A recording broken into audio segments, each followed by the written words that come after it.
waaye ren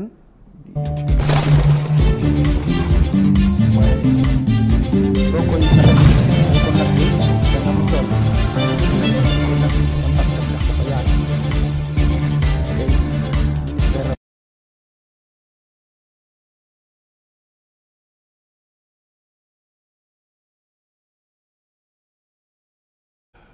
nuñ koy defee dimanche bu nekk am benn gan bu nga xam ne dinañ si waxtaan ak moom ci ay mbir yu nga xam ne dafa ittee askan bi tey nag suñu gan bi di Abdou Aziz Diop moo ko présenté surtout Thiès fii ñëpp xam nañ ne acteur société civile la analyste la mais tey ci ndombu tànku président commission communication bu ITIE muy initiative pour la transparence des industries au Sénégal ou bien initiative pour la transparence dans les industries au Sénégal wala du Sénégal moom lañ ko fi maanaam teeroo tey Abdou Aziz maa ngi lay nuyu. Aliou maa ngi lay fay di am mbégte trop di wuy si suñu télévision bopp suñu site bopp muy Prestige Thiès di waxtaan yu am solo di nuyu nag ñi ñuy seetaan ak ñi ñuy déglu yëpp. lu ma lay njëkk laaj moom mooy initiative pour la transparence dans les industries extractives lan la. waaw initiative ITIE initiative pour la transparence dans les industries extractives c'est une norme mondiale. Origine am nag en 2002 la avec Tony Blair mooy boobu dañu xalaat ni. Tony Blair di ancien premier ministre britannique voilà waaw donc moom initiative moom la jóge lu bari mais au début dañu bëggoon rek transparence dans la gouvernance des ressources extractives dañu gis ne beaucoup de pays. dañuy am ay ressources naturelles yu bari mais souvent ils vivent le paradoxe de l'abondance c'est-à-dire dañuy pauvre trop ñu xool ni lu ci ëpp ci wàllu gouvernance bi la ci yorin wi ni ñuy xaatime contrat yi ni ñu koy négocier ak transparence bi ci war du ci am léegi bi ñu ko lancé Sénégal moom mi ngi ci dugg en 2013 parce que ñun dama bokk aussi ci kuréel bu ñu naan coalition Publiez Coopérer Sénégal ñun ñoo ko sanc fii ci Thiès en octobre 2011 bi ñu ko sancee li njëkk a def ñu ni kuréel googu di ITIE daal Sénégal jaaru na mu dugg ci pour nit ñi xam ressources yi fan lay jaar mais heureusement le président Ablaye Wade en 2012 le 2 février loolu dama koy fàttali en premier conseil des ministres ci la joxoon ndigal Abdoulaye Baldé ancien premier ministre de l'énergie mu ni ko annoncé intention au Sénégal ne bëgg nañoo dugg ci initiative boobu daal parce que boobu ñun on a fait du lobbying au plus haut niveau mais après alternance jamono fekk na amoon na coow aussi. ci coow li voilà commencé am ci lu bari alternance bi am le 25 mars donc président comme yàlla continuer de l'État Macky Sall bi mu ñëwee moom xaarul sax dafa ñëw déposer candidature au Sénégal ndax da ngay dugg déposer sa candidature pour ñu examiner ko bi ñu ko déposer c'était le 17 octobre 2013 Abidjan ñu nangu ne Sénégal mën nañ ko dugal léegi nga doog a nag teg bànqaas yi kuréel gi daal li ko tax a jóg mooy indi yorin bu sell ci meññeef yi jóge ci biir suuf muy gaz muy pétrole muy mine nag soo ko déggee mooy or zircon ilménite calcaire basalte lépp lu ci jóge rek ci la bi ñu ci duggee da ngay teg benn kuréel soo ci duggee parce que c'est une norme mondiale il y a 52 pays tey ñoo ci bokk 52 pays yëpp ñoo bokk nu ñu koy doxalee ndax dafay am groupe multipartite groupe bi dafay am ndaw société civile ndaw secteur privé muy entreprise minière yi ak pétrolière gazière ak ndaw état mais état soo ko déggee mooy les ministères sectoriels mine pétrole environnement ministère des finances ensuite léegi yokk nañ ci institutions yi su dernier décret bi fi ñu toll assemblée nationale dugg na am na 2 représentants conseil économique social mi ngi ci biir Cheikh Diop moo leen fa teewal d'ailleurs Cheikh Diop bi nekkoon syndicat des hydrocarbures bi les conseillers. assemblée syndicaliste waaw moom dugg si na moo teewal mais institution bi dafa teewal assemblée Abdoul Aziz Diop député ak Demba Sow dañu jël benn bu opposition ak benn bu pouvoir pour un peu méngale soo gisee beneen kii bi mooy HCCT ña nga fa aussi médiature ña nga fa donc ay impôts et domaines ñëpp a nga fa man société civile laa fa teewal mais comme ni nga ko waxee dafa am ñetti pàcc état secteur privé société civile am ay commission ci biir commission yooyu man commission communication man maa ko jiite bi moom lañ ma dénk waaw mooy lépp lu jëm ci wàllu fesal li ñuy génne parce que li ñuy def yëpp li ci ëpp solo mooy constitution bi daf ni citoyens yi ñoom moom ressources yi article 25 nit nag su moomee dara pour mu am ci sañ-sañ wala doxalin il faut mu xam li ma wax suñu mbokk aar la ñu bokk si benn waxtaan bu am solo man leen maa ngi leen di gërëm di leen sant ndax li ngeen def initiative bu am solo pour aar seeni moomeel mais aar li ñu bokk dafa am lu ko ci jiitu mooy xam li ñu bokk soo ko xamee waxtaanee ko pencoo ko jariñoo ko donc ITIE daal Aliou soo bëggee dégg dafay indi nataal maanaam dafay indi torche boo xam ne dafay leeral naññ mais ñun suñu mbir nag mooy yoruñu xaalis dañ lay wax chiffres yi entreprise yi li ñu exploité li ñu gagné mais xaalis bi ministère des finances parce que benn budget unique moo am ITIE bi ñu koy samp nag Ismaïla Madior Fall moo ko njëkk a jiite le ministre d'État actuel gannaaw bi mu fi jógee le ministre Mankeur Ndiaye jiite ko léegi professeur Awa Marie Coll Seck moo ko jiite ndax ki ñu fay jiite dafay nekk koo xam dafay am dayoo dafay am leadership mais aussi am influence au niveau mondial parce que ñu ngi koy seqal la parce que présidente ITIE mondial Hélène Clark la ancienne premier ministre de l'Australie foofu ay gaag moo fa ne donc doo fa yóbbu koo xam ne amul leadership amul ndax sinon parce que foofu ay nawleem la fa war a fekk mais li ko président di nommé taxul kuréel gi nekk une autorité indépendante ndax présidente bi rôle d'influence lay am rôle de leadership mais doxalin bi ñun ñooy doxal maanaam tey groupe multipartite moo yore sañ-sañ bi rapport bi suñ ko génnee même président de la république du ko gis kan lañ koy jébbal askan wi dañ koy njëkk a dugal en ligne door ko partagé président comme moo sénégalais yi moom citoyen la comme tous les sénégalais ressources yi citoyens yi ñoo ko moom moo tax foofu. mais loolu moo si xaw a doy waar parce que rapport bi je crois décembre dernier ngeen publier rapport bu 2020 bi. mais gis nañ si ne nee nga sànq ne constitution bi sax daf ko wax ne lépp lu nga xam ne mu ngi si biir suufu Sénégal. askan bi moo ko moom. mais suñu gisee mbir bi nu mu demee dafa mel ni askan bi du si gis boppam noonu parce que rapport bi nee na ci wàllu secteur extractif bi rek nga xam ne c'est composé wax nga ko sànq ay mine la ay carrière la or phosphate zircon ak calcaire loolu état bi 187 milliards la si am ci en tout cas ci lu rapport bi wax si 185 milliards yooyu. directement ci budget état bi 176 milliards dugg nañ si mu nekk ay 18 milliards yuy flotté peut-être xam naa di ñu wax ne mais lan moo waral mais loolu néewul si sa kanam 185 milliards si lu ñu am ci wàllu industrie secteur extractif yëpp. waaw loolu dafay wane nii rek ba léegi ñun nous ne sommes pas encore un pays minier c'est-à-dire mooy le paradoxe de l'abondance. ah comment ça on n'est pas un pays minier te ñu am ay mines. non xam nga pour nga nekk pays minier am na ci sax yenn kuréel yu mag yi dañu ni. faut nga nekk 25% de ton PIB mu mën ko jëlee ci mines yi ci ressources yi pour nga mën nekk un pays minier. ce Sénégal loolu day fekk peut-être lu ñu fi extraire. dañ koy transformer sur place loolu nag mooy soxna bi Sénégal ba léegi dafay dund paradoxe de l'abondance. mais tuuti ma ñëw ci benn élément bu am solo parce que xam nga tey soo duggee ci norme volontaire dugg bi coobarewu la mais soo ci xasee ba dugg nag exigence yi maanaam dafa am ay wareef. wareef yooyu dañ la ciy xayma. mooy lan xool ndax. tu es un bon élève tu es un élève moyen ou un mauvais élève gis nga bi ñu njëkkee xayma Sénégal en 2018 boobu dafa amoon ñeenti pàcc dañu naan pays bi def na ay progrès satisfaisant mooy bi gën a mag wala pays bi def na progrès significatif maanaam xaw na jege wala pays bi progrès inadéquat li ñu doon séntu daal amul wala aucun progrès parce que am na pays yu ñu génne tey ci ITIE ndax dañ cee dugg ba pare nangu ñoo teg parce que fii moom président amu ci dogal ndax kuréel gi xam nga COS-Petrogaz président moo ko teg ak yeneen kuréel ay HCCT yu mel noonu mais ITIE c'est une norme mondiale ni muy doxee fii lay doxee États-Unis moom lay doxee Finlande moom lay doxee Norvège moom lay doxee France moom lay doxee fépp bi ñu ci duggee Sénégal en 2018 on a eu le statut de premier pays africain à avoir accompli des progrès satisfaisants et 4e au niveau mondial mais loolu il faut ñu leeral ko c'est-à-dire statut mooy mën nga ko am tey suba nga perdre ko maanaam waaw góor la rek le Sénégal a fait des progrès. ñu xayma mais statut boobu ban njëriñ la ñu amal dès l'instant où ñun si wàllu maanaam. waaw njëriñ bi mooy première richesse bi am. mooy débat public parce que ñun li ñu bëgg. xam nga coow loolu àll gis nga rapport bi yow tey ni nga jëlee.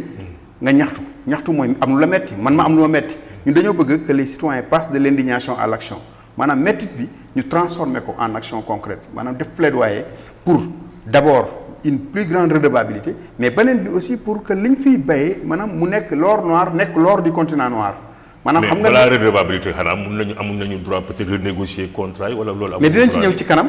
moom lay xam nga léegi 2021 rapidement rek ma ñëwal la ci deuxième évaluation parce que bii moo gën a metti contexte Covid la pays yu bari ne non ñun kenn duñu évaluer parce que amoon nañ possibilité boobu ñu ni Covid bi mën na nga demander ñu différer ko mais ñun Sénégal ñu ni non nañu dem ndax lu tax ndax Covid warul tax bonne gouvernance taxaw ci dëkk.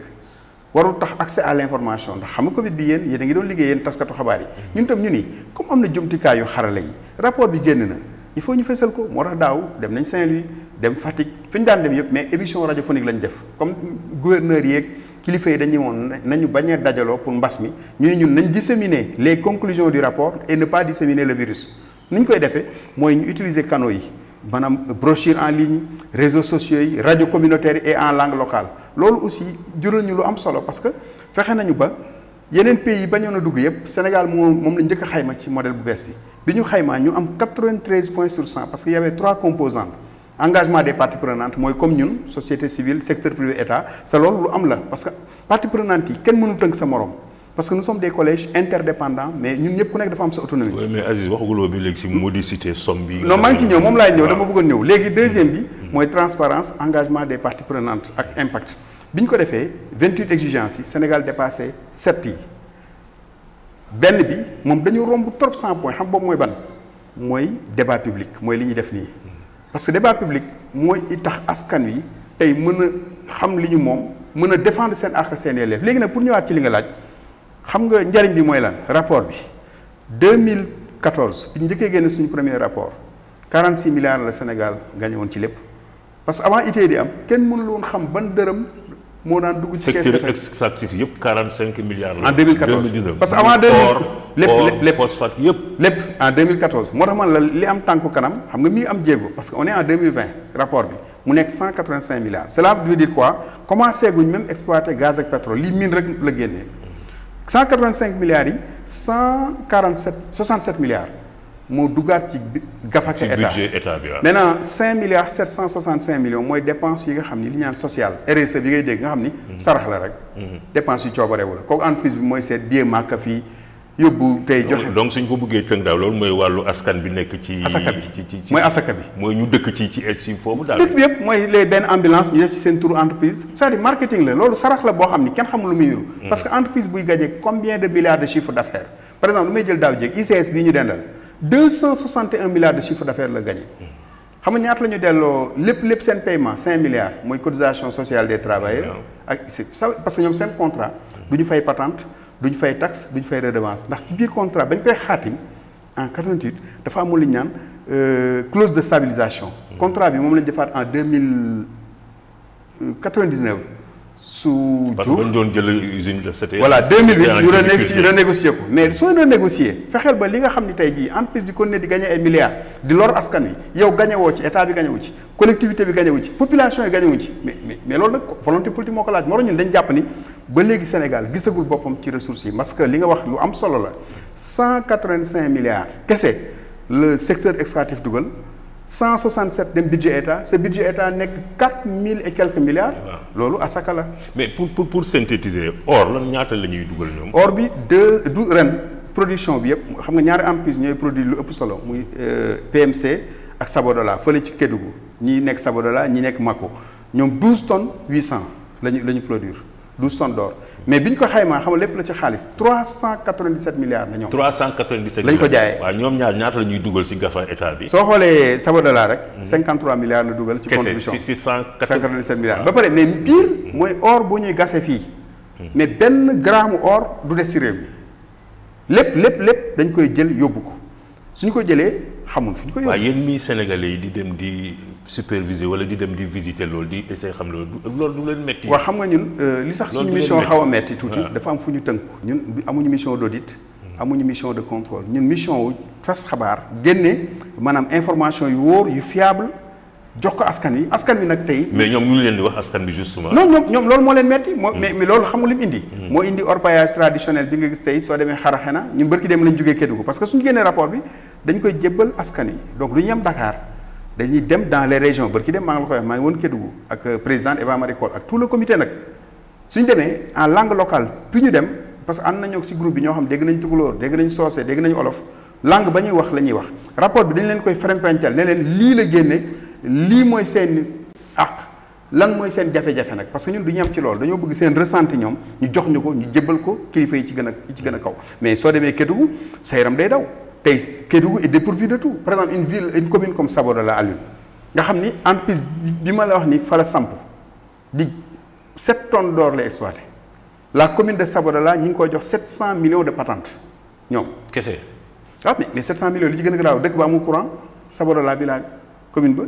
amul courant mais parce que amul PDU maire bi si boppam xam nga tey transparence bi à tous les niveaux la bii mooy xaalis bi wàcc ci askan wi mais ñañ koy jox muy maire yeeg ña ko war a gérer aussi ñu gérer ko pour askan wi seen njariñ. mais duñ ko gérer la xaalis du wàcc ci askan c'est pas transparent parce que mënoo am 700 millions ci benn commune bu ndaw. ba pare amul benn électricité mooy li gën a ndaw éclairage public. amul foofu sama loolu. amul yoon dëkk yu ko wër amuñu courant. amul te foofu la ñuy génnee or. ki dem fa lañ jógee léegi looloo indi nag orpaillage clandestin bi. et bien sûr. parce que orpaillage bi actuellement il y a plus de 16 nationalités. parce que c'est la libre circulation on a dans la zone CEDEAO et moi tey soo fa demee tey sa yaram day daw xaraxe naa toutes les nationalités nga fa avec nag li fa am yépp ci ay ñaawteef prostitution alcoolisme travail des enfants beneen bi aussi mooy cyanure ak mercure bi ñu utiliser à l'huile parce que orpaillage traditionnel bi sénégalais yi amuñu technicité bi burkinabé yi ñoo ko am ak nigériens yi ak nigériens yi mais ñoom suñ ko jëlee dañ ciy dugal cyanure ak mercure pour traiter ko mais dañ koy sotti ci Falémé bi sa Falémé bi day dem ci fleuve Sénégal c'est loolu même c'est une menace pour polluer pour l'eau potable donc dafa wan ni ñun jafe-jafe yi li ñu naan externalité négative moom la Sénégal di dund soo kooku nag bari na ci pays yu bari beaucoup de pays sont riches en ressources naturelles mais pauvres te loolu mooy expliquer loolu qu'est-ce qui explique li koy indi malédiction des ressources mooy ci yorin bi mais Sénégal li tax ñu am ci yaakaar coow li dafa jiitu exploitation bi xam nga lii mine ak gaz pétrole la c'est pourtant ñu ngi koy commencer di renégocier surtout yu bari daal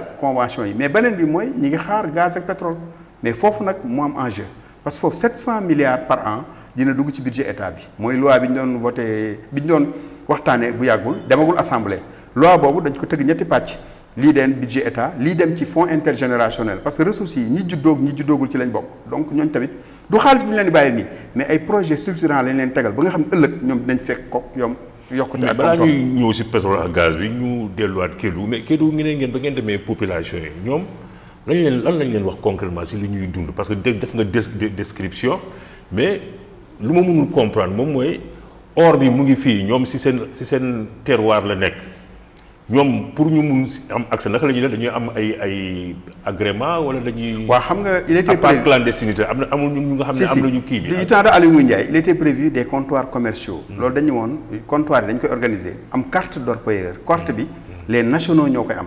nga xam ne Aliou dañ lay jox carte. parce que c'est des questions aussi de sécurité parce que. xamal ni foofu on est au bord du Mali. on est pas loin du Mali de la Guinée. et xam nañu li xew foofu.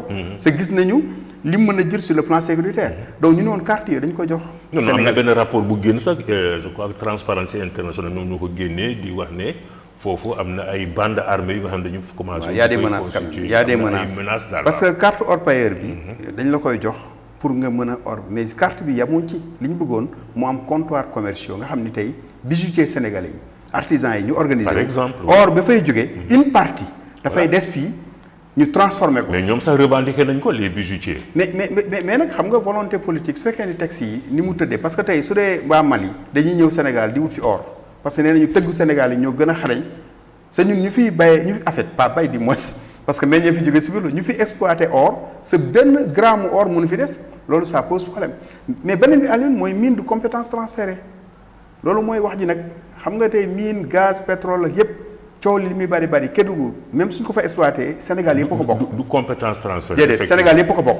gis nga phosphate bi ñuy exploité fii Sénégal yëpp a ko bokk li ciy génne mais nag gën a jege gën a yey lu tax que dund mbir mi dund jafe-jafe yi dund poussière bi dund ñu nangu say tool nangu say par exemple ndaw ñi liggéeyatuñu. mais ñooñu état bi war na teg ay mécanismes sa loolu laay wax le contenu local am na loi bu am solo bu ñu voté en 2019 daf ni contenu local mooy nañu fexe ba xëyu ndaw yi. ñu former leen sur les métiers qualifiants ñu bañ a nekk ay manœuvres ak chauffeur ñu fexe ba aussi entreprise yi gravité autour de la mine PME PMI lépp luy sous-traitance ñu mën ko gagner mooy xam nga entreprise dañuy lekk dañuy solo xam nga tenue rek marché la mais souvent li ci di grave. ak yenn services yi. waaw les biens et services. les contenus locaux boobu aussi fàtte naa la ko ci rapport bi fësal na ni fi état jotee 167 milliards contenu local généré na 1116 milliards maanaam ci biens et services loo xam ne entreprise fay nañ ko. mais 219 rek moo ñëwaat pour les nationaux ndax tubaab yi dañu muus dañuy créer entreprise bu mag wut ay filiales. pour nga xam ne évasion fiscale filiale mooy tey li may lekk naa wut benn sous-traitant français ci suuf.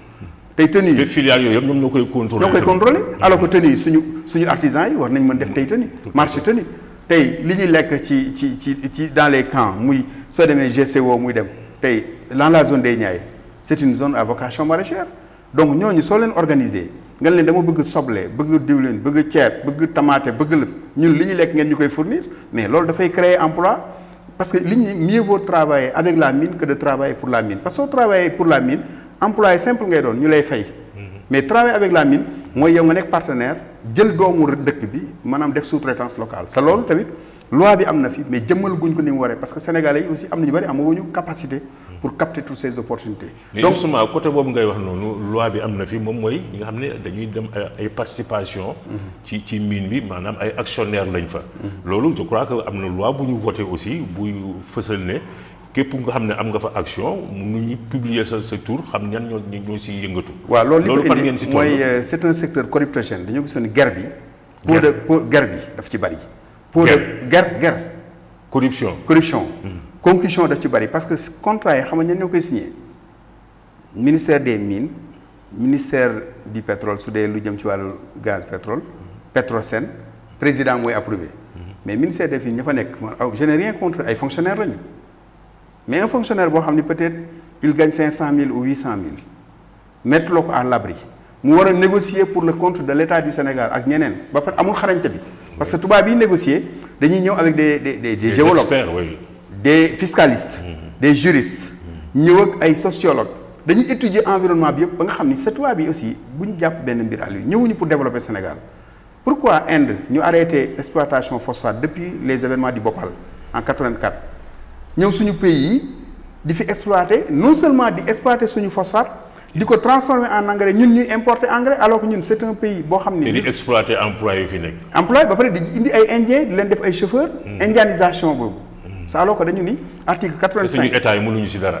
mais non parce que entreprise bi dès que ñu xaatim pour le suivi et le contrôle moo dul am population yi amuñu benn moyen pour contrôler les parce que xamuñ sax convention bi li ci nekk ña ko war a contrôler aussi souvent su dee ku mel ne Abdou Aziz nga def am loo jaar ak man ci suuf du ma mën a contrôler. moo tax man foofu laa xaw a amee tuuti tiitaange mooy ci gaz beeg pétrole bi parce que ñëwagul mais c'est en offshore. sa foofu tubaab yi dañ ci ëpp expérience parce que ñun c'est tout à fait nouveau gaz ak pétrole xamaguñ ko benn gaz lañ fi exploité bariwul mooy jox Sococim muy Forteza fi amoon nga jaga kii bi incendie bi. mais exploitation à grande envergure GTA la mooy bi ñu seq ak Mauritanie. ak Teranga Yaakaar même Teranga Yaakaar bi. décision finale d'investissement bi nit ñi il faut ñu tey ci. moo tax ñun dañuy wax suñu langage. tey si naka décision. non tey bi mooy.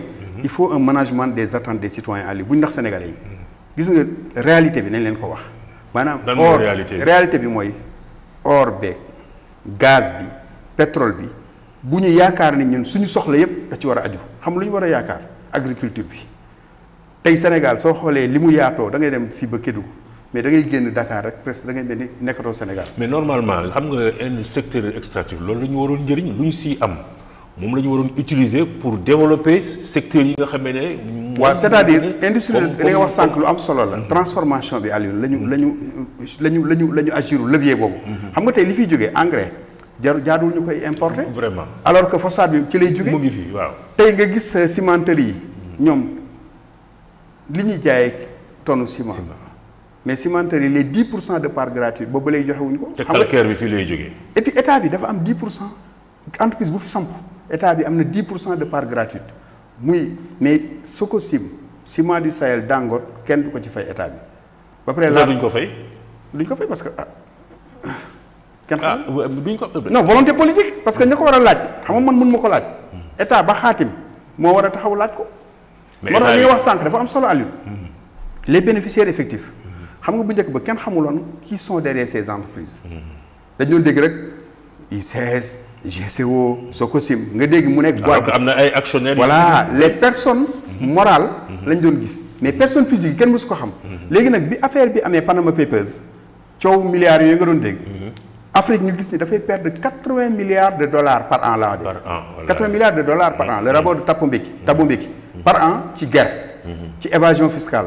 ci blanchiment de capitaux. ci financement du terrorisme parce que secteur dafa nouveau léegi ñu indi loolu mooy RBE. loi bi Sénégal parce que ITIE la nag. parce que exigence 2.5 la xam nga exigence moom su xasee ba nekk rek elle est supra. c'est-à-dire loo ratifié au niveau international da nga koy dugal ci sa loi interne ci lañ def décret ak loi léegi Sénégal suñu prochain rapport dinañ wax ni entreprise bi kan moo koy contrôler en dernier ressort su dee Abdou Aziz Diop la ñu xam ko sa loolu day régler ñaar. problème conflit d'intérêt.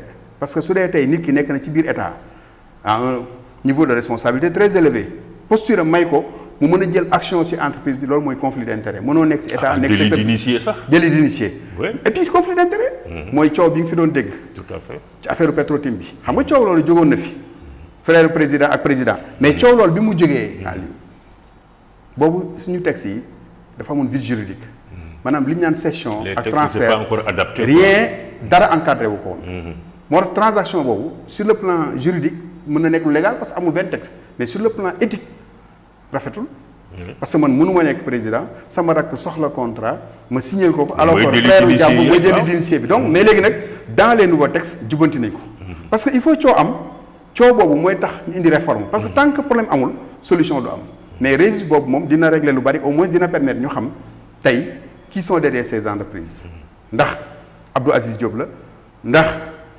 Pape Thioune la ndax Pape Doumbouya la ndax Moussa Ndiaye la et en ce moment yoon day dal mais sànq maa ngi doon laaj ndax amuñu possibilité renégocier contrat ne woon nga di si ñëwaat mais est-ce que mais bañ am possibilité parce que les ressources appartiennent au peuple chaque état a sa souveraineté am na pays yoo xam ne Aliou dañoo nationaliser seen ressources mais ñun àggaguñ foofu parce que le secteur privé national mënul exploiter li ci biir suuf si parce que mënoo jël 500 millions par jour phase d'exploration bi ñuy def Grand Tortue par jour état mënu ko def pour xool sa gisagoo 500 millions ngay dépenser par jour mënoo ko moo tax état bi day jël multinationales yi jox leen ko mais état moo war a fexe ba am li ñu naan jouer la carte de l'équilibre état gis boppam population yee jege mbir ma gis seen bopp entreprise gis boppam parce que entreprise bi bu la ci kenn nax c'est des intérêts divergents et des logiques contradictoires. Tout à fait. Entreprise bi du philanthrope ñëwul pour développer gis nga tey ICS ak Sabodala ñëwuñu pour développer gox bi dañoo ñëw pour faire du profit et de gros profit maintenant loolu ñuy génn nag mais ala yéwén nañ fexe ba ci contrat yi ñu équilibré kii génne coût d'investissement génne charge am ci tuuti waaye su jëlee lépp parce que tey li ma la wax ne la 397 milliards or bi 12 tonnes d'or ñu delloowaat 53 milliards rek. non mais est-ce que si signature contrat comme nu nga ko doon waxee du foofu la ñuy géré suñu autorités yi des fois ñuy signé ko wala ñu koy. waaw xam nga dafa am lu ñu naan bonus de signature. xam nga loolu bonus gis nga ancien code pétrolier bu 98 bi.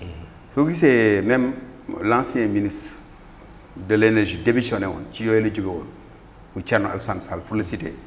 parce que xam nga ancien code pétrolier bi bonus de signature c'était pas prévu. xam nga loo xam ni texte. prévoir ko loi prévoir ko trésor mënu ko encaisser alors que gis nañ ci contrat yu bari am na ci entreprise men Total am na bonus yu mu dugaloon de signature une partie de 5 milliards nee nañ moom lañ financé INPG. ñan ñoo touché loolu. non dañu ni dañ ko dugal pour INPG mooy institut boobu di former kii bi mais xam nga bonus de signature lu ci mën am rek mooy lu kenn fekkewul la tey man mi négocier contrat Aliou il faut mu am éthique d'abord conviction maanaam ma maandu trop. mais éthique aussi collectif de responsabilité ma xam ni man fi ma nekk moo tax may négocier contrat bi et pour le peuple du Sénégal et pour le compte du Sénégal pour l'intérêt du peuple sénégalais aussi bien les générations actuelles que futures donc mooy ni li may xaatim be day engager ay générations et des générations c'est sama signature mooy dem mais su dee man tey jox nañ ma benn 1 milliard jox ma ay actions ma privilégier sama intérêt individuel man ak sama ñooñ rek fàtte intérêt réew mi du dem sa loolu nag du kaawu Sénégal dans beaucoup de pays soo gisee et RDC gis nga ni mu demee RDC demoon nañ ba 15 milliards de flux financiers illicites par an de dollars. moo fa am guerre corruption concussion seen budget nekk 5 milliards ñun dañ fa dem benn mission ci wàllu guerre bu ñu doon def rencontre des pays africains l'ancien conseil du président mu ni dimbale leen ñu inverser tendance bi. maanaam 5 milliards yooyu dem ci budget bi nekk guerre 15 milliards yi nekk budget parce que 15 milliards de dollars de flux parce que foofu ñëpp chaîne la. chaîne bi. gars yi dañuy créer entreprise fictive sax surtout la famille de l'ancien président. c'est paradoxal que ressources yi appartenir au peuple et le représentant du peuple xamuñ ci dara muy assemblée d'abord. les maires des zones d'exploitation xamuñ ci mais man bokk naa ci ñi nga xam ni suñu assemblée bi ni mu tëddee man d'accord ma ci contrat yi jaar ndax amuñu xarañte bi amuñu technicité bi sa su fa demee mbappat bu tas la. sa loolu mën na décourager investisseurs yi mais d'accord naa ñu am les commissions sectorielles comme commission énergie mine environnement xam nga Mamadou Lamine Diallo nga fa. Ablaye Baldeng fa ñooñu xarañ nañu ñu benn comité bu ndaw ñu dugal leen fa ñuy xaatime contrat yi ñooñu am nañu xarañte bi c'est yaakaar nañu dinañu représenter les intérêts du peuple il faut ñu yaatal circuit bi. mais lan la ñuy xaar pour def loolu. mais texte yi di mu tëddee la. contrat yi ministère sectoriel yi la mine pétrole énergie finance. donc foog ñu xoolaat texte yooyu. il faut ñu xoolaat ko sinon suñ ko yaatal. te loi rek moo ko mën a changer. loi rek moo ko mën changer parce que sphère de négociation bi moo xat. c'est loolu lu ne xaj na fa. te pour sax ñu mun a modifier contrat est-ce que jarul sax ñu voter ay loi yu bees ne. waaw xam nga modifier contrat li tax mu xaw a. état bi su koy nekk gisu si boppam am na droit renégocier ko est-ce que loolu mënuñu ko. waaw xam nga renégocier dafa am ñaari am na avantage am na inconvénient avantage bi mooy soo ko renégocier njariñ lay jël pour réew mi mais beneen bi mooy il faut nga entreprise bi su fekkee dafa am ay clause de stabilisation yu wér pour nga modifier ko de manière unilatérale mënul nekk il faut waxtaan ba jubóo la parce que pour te donner un exemple avant 2016 benn contrat sénégalais mosu koo xam mais il a fallu que Boun Abdallah Dionne moo doon ancien PM Abdou Mbaye nekkoon le premier Abdou Mbaye moo ko attaqué moo ni contrat yi nañ ko fësal Boun Abdallah Dionne donné une réponse politique daal ni prochain rapport ITIE dina génn contrat yi sa ñun boobu ñu ngi doon waaj a génne rapport bi alors que dans la norme ITIE de 2019 16 du moins bi jiitu woon avant ñu ko la publication des contrats elle était encouragée elle n'était pas obligatoire xam nga li ñu encouragé du farata du obligation donc ñun on n'était pas tenu de les publier mais comme coow jóg na la plus autorité s'est prononcée ñu ni donc il faut ñu waxtaan dañoo woo entreprise de la chambre des mines état bi woo leen parce que y avait l'article 66 code minier bu 2003 bi article 66 bi dafa waxoon ni clause de confidentialité maanaam contrat yi kenn du xam li ci nekk. dafa am clause de confidentialité dafa am daal. secret bi nga xam ne mais bi ñu waxtaanee. léegi ci lañ levé clou boobu. ñu defar code minier bu bees bi génne la tous les contrats sont rendus publics fi ñu doon soo duggoon site ITIE tu as tous les contrats signés kañ lañ ko signé. kan moo ko signé kañ lay jeex mais problème mooy xam nga ñu jox la contrat ni mais amoo technicité wu xam les clauses li ci nekk parce que contrat am na clause juridique clause fiscale clause nu mu tuddati environnementale clause yi moo bari sa loolu il faut dafa laaj xarañte léegi nag ci biir contrat yooyu entreprise ñoo koy signé ba pare suñ paree dañ koy vérifier moom lañ naan clause de stabilité loolu pour nga dindi ko dañ lay yóbbu même contentieux dans les tribunaux internationaux waaw sa loolu état bi gis nga par exemple affaire yaa ngi fàttaliku ArcelorMittal bi. gis nga coow li mu jógoon.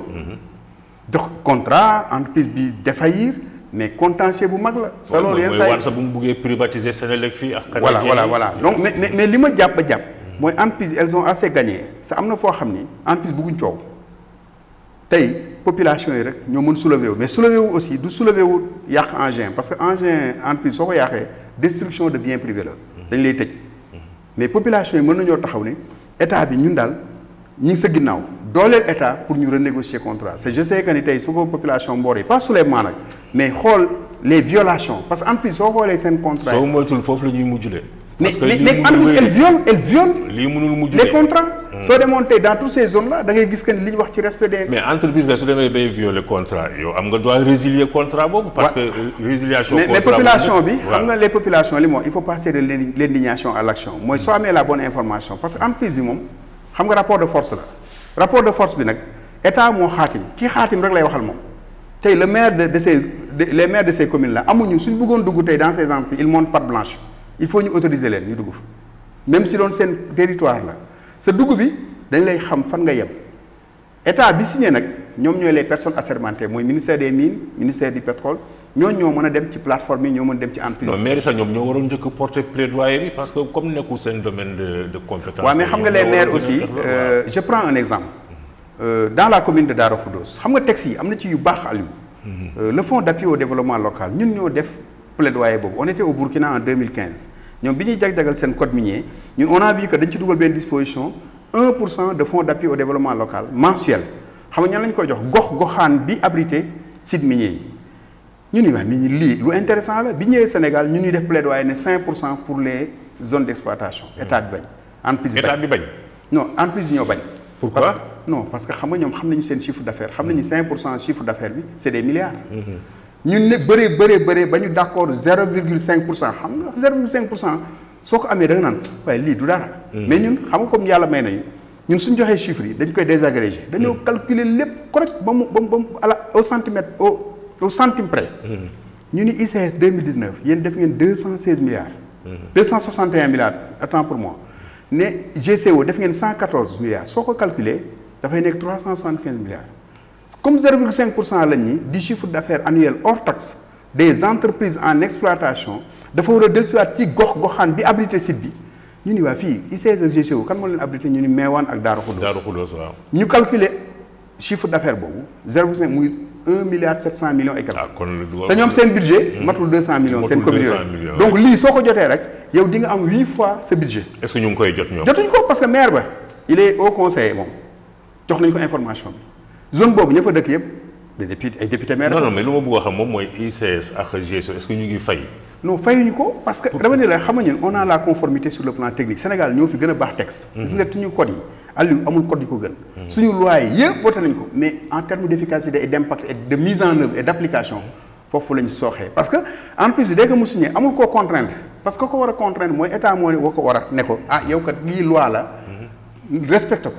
mais su dee état deful loolu les maires yi war a porter plaidoyer bi ñoom aussi ils sont souvent du côté du pouvoir duñ bëgg a gêner ou bien amuñu xarañte bi li ma doon wax keroog ci avec les élus locaux problème d'ingénierie financière pourquoi Mbaye Dione jugee 30 millions en 2009 ba 300 millions avec les carrières parce que dafa gis ay niche yoo xam ni parce que impôts locaux yi 2% la impôts locaux ci secteur minier 2% lu mën a régler impôts locaux mais am na ay possibilités tey soo demee fu mel ni Malicounda dégg naa le maire dafa am action ci centrale bi nekk foofu loolu aussi ay possibilités la maire bi mën a am ay nekk action nga xam la commune ku fi mën a nekk maire rek dividende yi ak bénéfice entreprise day delluwaat ci gox-goxaan bi.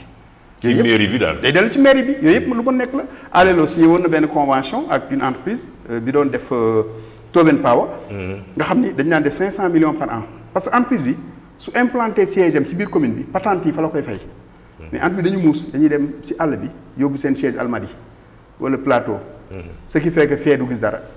mais jamono yi si yéen a ngi def seen tournée. fan yéen a ngi woon Kédougou. quoi yéen a ngi woon si secteur hydrocarbures yi itam ba booru Fatick xaw ma Kaffrine. tournée yooyu en fait pour informer population yi la wala pour xam lan mooy xew si terrain bi la. tournée bi ñun dañ ko tuddee semaine de l'ITIE. dañu ni rapport bi dès que ñu génne ko Sénégal ñëpp ko bokk mais mënuñoo dem ci région yëpp mais les régions d'exploitation nañ fa dem jébbal leen rapport bi jébbal bi nag mooy fexe ba région bu ne ñu contextualiser les données comme Kédougou dañoo génne li am li génn Kédougou yëpp dañuy dajale d'abord CRD lañ njëkk a def dajale tous les chefs de service gouvernement mais suñu paree dañuy def fora communautaire dem ci wàcc ay Mako Sabodala ba pare dañuy jël rajo locales yi. li génn ci rapport bi ñun daal dañ koy fësal ci parce que loolu tam dafa ñu wareef la ci ñun dañu ni rapport bi su génnee da ngeen ko war a fësal ci bépp anam comme ni ñuy def nii tey ñu ngi koy fësal war na ñëw Thiès le 13 avril su ñëwee Thiès aussi dinañu génne toutes les données de la région de Thiès ba pare woo waa Thiès yëpp maire yeeg chef entreprise yi dañuy ñëw gouverneur yi ñëw presse bi ñëw ñu fësal leen ko mais ñun li ñu bëgg semaine boobu suñ ko defee mais du jox la information rek pour nga garder ko pour askan wi xam ni. lii kat moo génne lii moo war a génn lii mooy suñu àq donc ñoom ñu mën def un plaidoyer fort auprès de l'État mais auprès des entreprises. pour plus de transparence ñu loolu lañ ci dugg. mais ITIE yéen seen budget foo leen koy jëlee lan mooy seen budget. budget ITIE du budget sax bu bari parce que ITIE elle est logée sur le plan institutionnel. budget bu bari kay ñaata la am na budget. budget ITIE. au total weesul 400 millions. 400 millions 400 millions kat bu ko da nga ko xeeb. non su ma nee weesu. ci at bu ne. àgguloon sax foofu. ci at bu ne. budget bi c'était à 120 millions au début bi. am na ministère yu nga xam ne Sénégal peut-être loolu mooy seen budget. déedéet su ma nee mais rôle bi ñu ko sant. parce que xam nga ITIE mission bi dafa. xeeb ngeen ko daal xeeb ngeen. 400 mission bi dafa rëy parce que. li ñuy def. publier ay rapport ba pare dafa am personnel ñun xam nga ñun kenn fay parce que ñun dañu ay mandat lañu am. mais ñi nga xam dañu am contrat. mandat c'est-à-dire. non mandat mooy tey da ngay teewal société civile pour 2 ans. renouvelable 2 mandats de 2 ans la nga dem. ki nekk secteur privé chambre des mines ñoo koy désigner parce que dañuy bañ tam nit ki toog fa par exemple man tey deux mandats de 2 ans su paree damay dem keneen ñëwaat. su dee wàllu état ministère yi ñooy désigner ñooñu mais dafa am nag bànqaas bu ñu naan secrétariat technique ñoom ñooy yore liggéey bi foofu am na ay juristes am na ay géologues am na fiscalistes ñooñu moom ay permanents lañu ba pare liggéey bi ñu def au-delà même de cette collecte d'informations au-delà de ces données. fi ñu toll dañoo def benn système boo xam dañu bëgg sénégalais ba ñu yem ci rapport bi dañu bëgg à tout moment ñi ngi def benn plateforme en ligne nga xam tey Pape Alioune day cliquer chaque jour mu xam entreprise bi lan lay produire parce que ñun plus la transparence règne parce que loolu mooy suñu slogan d'abord.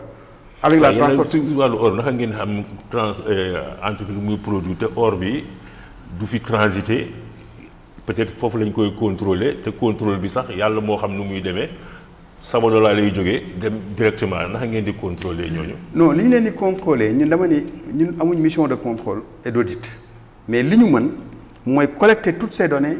non man kay état bi la man kay xam naa ne yéen moom. loolu waaw mais ñun on fait des recommandations. xam nga sànq wax nga lu am solo tournée yooyu au-delà du partage de l'information. mais c'est surtout d'avoir le ressenti de ces populations. parce que ñun dañoo bëgg xam nga yëg-yëg moo gën a neex rapport loo ci def moo ci nekk Aliou surtout on sait mais rapport bi moom li tax mu fiable chiffres yëpp Cour des comptes koy certifié sur les données de l'État en plus il y a des administrateurs externes ñoom ñoo koy certifié ba pare ki koy def c'est un administrateur indépendant valide c'est-à-dire du nekk koo xam ni ku ñu mën tënk la. rapport bi soo gisee bitim réew la ñu koy defaree ay cabinets internationaux. bitim réew. non cabinets internationaux la mais ñun ñooy contrôler pour mu am conformité.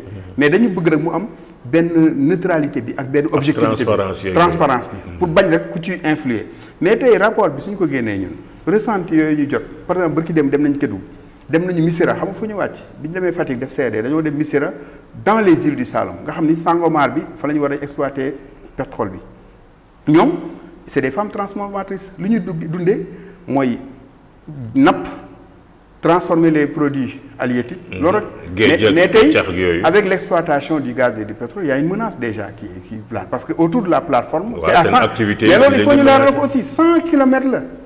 au large nekkul sax xam nga da ngay gis ne la ñun. sori na tefes bi daal sori na ko mooy suñu tool mais ñoom dañuy xam ni aussi ressources yi su leen jege moomuñ ko tey ka nekk Kédougou ak ka nekk Matam ak ka nekk Fongolembi ak ka nekk Tivaouane bi ñoo yem ci or bi parce que c'est des ressources qui appartiennent au peuple maintenant état moo war a fexe ba si wàllu répartition yi ñu mën a fexe ba ku ne gis sa bopp sa loolu nag moo sooxe parce que tey. man la est-ce que yéen a ngi liggéey si yooyu. si réflexion Aliou ñun loolu mooy suñu xam nga ñun man li may wax man maa génne sa terme boobu gars yi dañu may reetaan man leen sama mbokku njóobeen yi. non njaayeen ni du moins il préfère du moins le croissant à la croissance. soo ñëwee naan ko rapport bi chiffres yi sa mu gis ni moom son pain quotidien yëg-yëgam soppeekuwul kooku presque comme ça moom mënu ko intéressé amul impact. moo tax ma ne ñun il faut ñu fexe ba impact bi nit ñi yëg ku nekk tey yëg ni tey ji ressources yi jural na ma njariñ yëg bi nag dafa bari façon. moo tax man la 700 milliards yi nga xam ñu ngi koy séentu ci gaz beeg pétrole bi nañu fexe ba mu nekk gestion bu transparente parce que Sénégal yi yaakaar yi fort na trop ci ressources yi. mais répartition bi présidence bi gouvernement bi def na répartition. waaw loi bi ñu def dañu ni 90% day dem budget état lii dem ci fonds intergénérationnel lii fonds de stabilisation parce que gis nga temps yi yaa ngi koy suivre les cours di baril ni mu yéegee $120 ak tout ça. waaw guerre Ukraine bi su amee fluctuation pour que ñu mën ko équilibrer léegi nag beneen bi mooy. les collectivités à l'une rapport 2019 ñun bi ñu génnee calcul bi sur les 602 collectivités territoriales du Sénégal avant ñuy ñëw ci élection yi ak 3 bi 5 milliards 215 millions rek lañ leen jox ci lépp xam nga état moom jot na sa 167 milliards du moins mais collectivités territoriales yépp laa wax. 5 milliards moo leen seen ci arrêté bi mujjee génn bi nga xam ne moo nekk 5 milliards 215 millions. si 500 et quelques.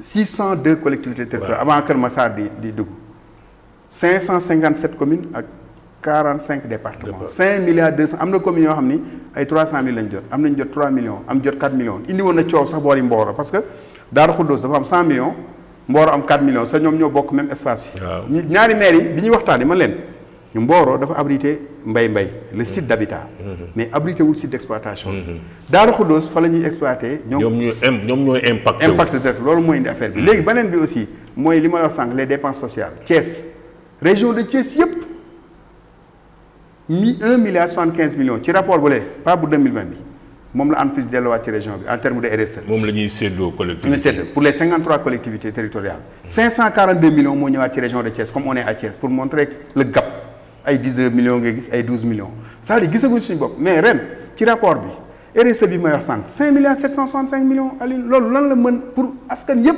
ak loraange yëpp nga génne loolu ne lii daal mooy asaka bi. mais nag suñu autorités yi tooñ nañ ñu waaw léegi nag ñun li ñu bëgg.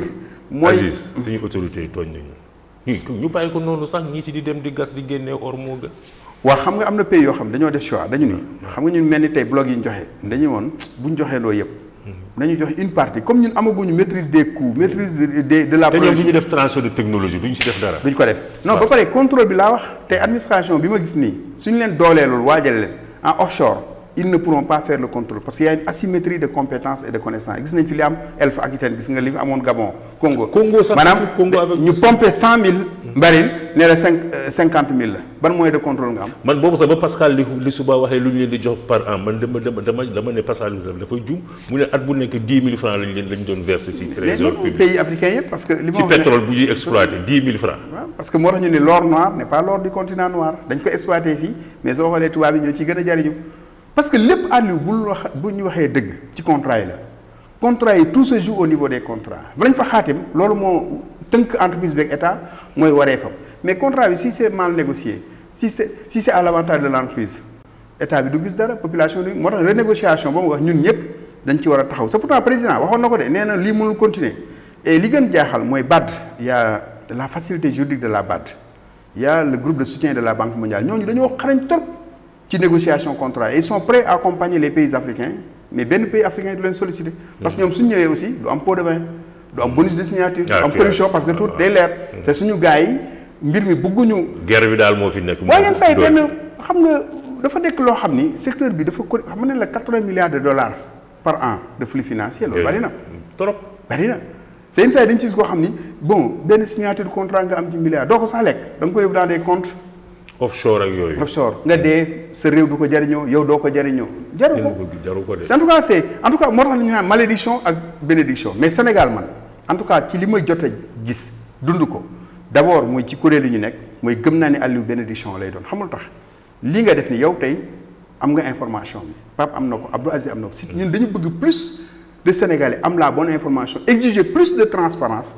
plus de redevabilité envers les gouvernants parce que mbir mi da nga leen tànc rek waaw xam nga nit ñi suñu xamee rek coow li mais tant que xamuñu woon xam nga avant 2013 ñu dugg itee kenn xamuloon lii kenn xamu ko woon léegi nag at bu ne ñun en tout cas lu génn dañ koy fësal parce que ki ñu koy fësal mooy askan wi te su amee transparence ñëpp a ci gis seen bopp tout le monde yi gañ.